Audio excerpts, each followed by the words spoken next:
made up this term energo-fascism. But then thinking about it, I thought that there's some truth to this notion.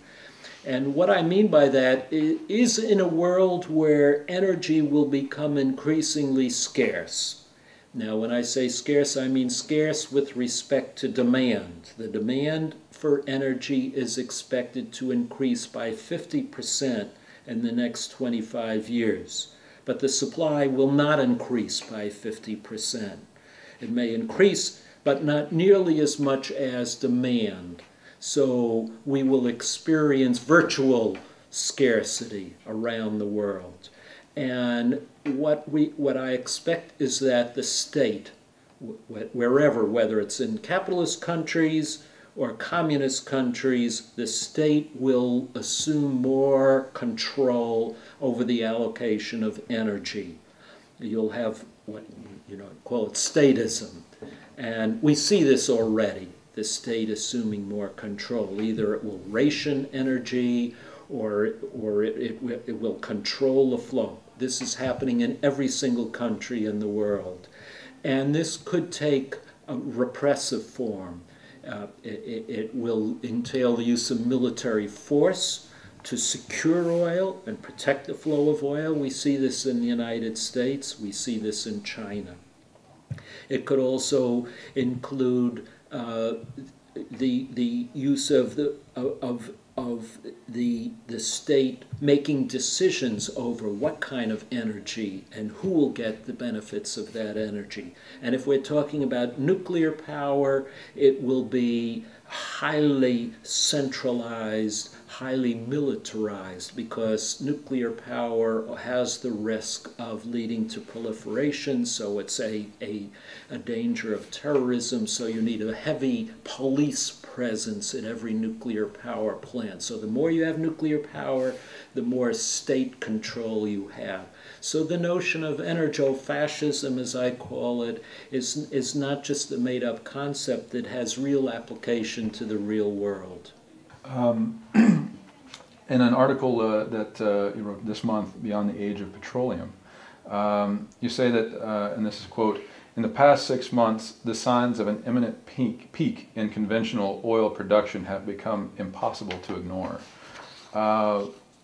What do you contend by the phrase imminent peak? What is that?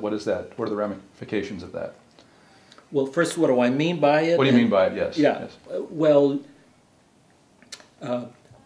every resource, every non-renewable resource has a natural life cycle of extraction. When you discover the resource and develop it for commercial purposes, you start and it gushes out of the earth, literally, or that is to say, the commercial development begins very quickly and production rises rapidly, but usually you find the most productive veins of ore or the most productive oil fields very quickly, and you use them up very rapidly. And once those most productive oil fields or gas fields are exhausted, then you wind up finding and using less productive ores or oil fields.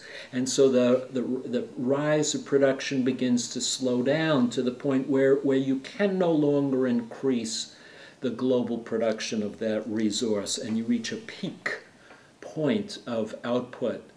And after that, you can't increase it anymore, and it begins to go into decline, no matter how much more money you spend, because you're finding smaller and smaller, less productive pockets of oil or gas or whatever.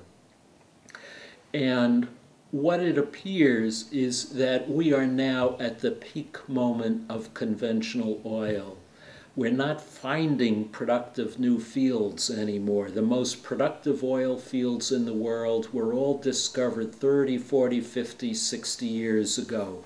The new fields we're finding, even the most productive in recent memory, the North Sea, the North Slope of Alaska, the fields off the coast of Africa, they were discovered 30 or 40 years ago now. The new ones we found are much smaller, much less productive, or much more difficult, like the Kashagan Reservoir in the Caspian Sea. Or they're deep, deep underground, very expensive and difficult to produce. So it looks like we're at that moment of peak production today. Now I'm speaking here of conventional liquid oil. One can say that there are unconventional sources of petroleum left in the world, and there's a race on now to develop those. Canadian tar sands, Arctic oil, Venezuelan heavy oil. I'll come back to that in a minute. But we're likely now to see a declining output in the not-too-distant future of conventional oil. At the same time that China and India and other rising industrial powers suddenly are developing a new middle class with an appetite for automobiles, with a surge of demand for oil. And this is going to create immense problems. We see that, for example, in the much higher price of oil. This is not going to go away because there's a lot of money chasing after oil and no increase in supply likely. This will become more and more the case.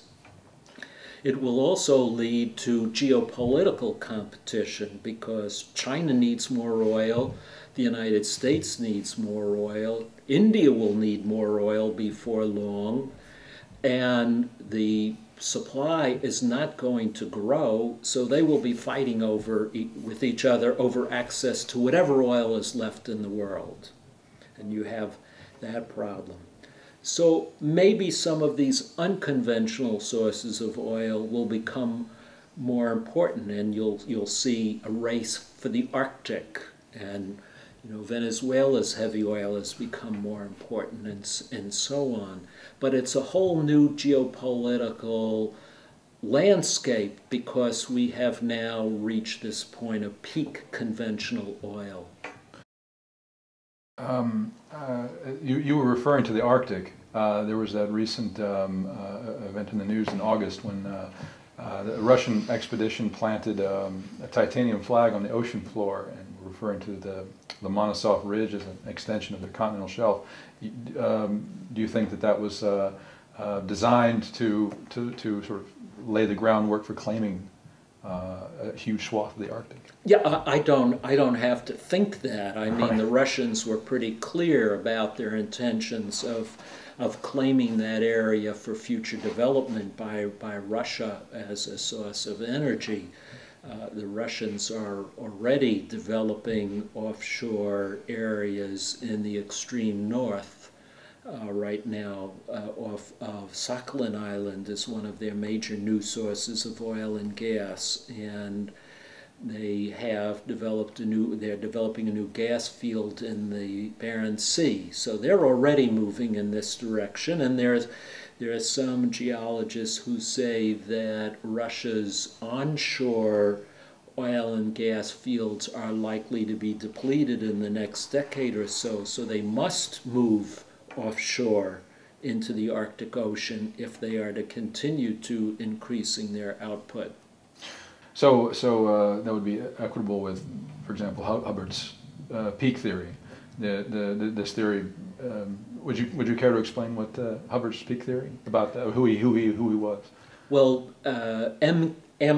King Hubbard was an oil engineer who, in the 1950s, developed the mathematical model for this life cycle that I described, a parabolic curve to show the rise, the peak, and the fall of a resource. And he looked at the United States. He had data for the United States, excluding Alaska, and he correctly predicted that the United States would reach its peak oil production moment in 1970. And this was in 1955 or 6 that he made that prediction, and everybody laughed at him. Worse than that, they attacked him because this was anathema to the oil industry.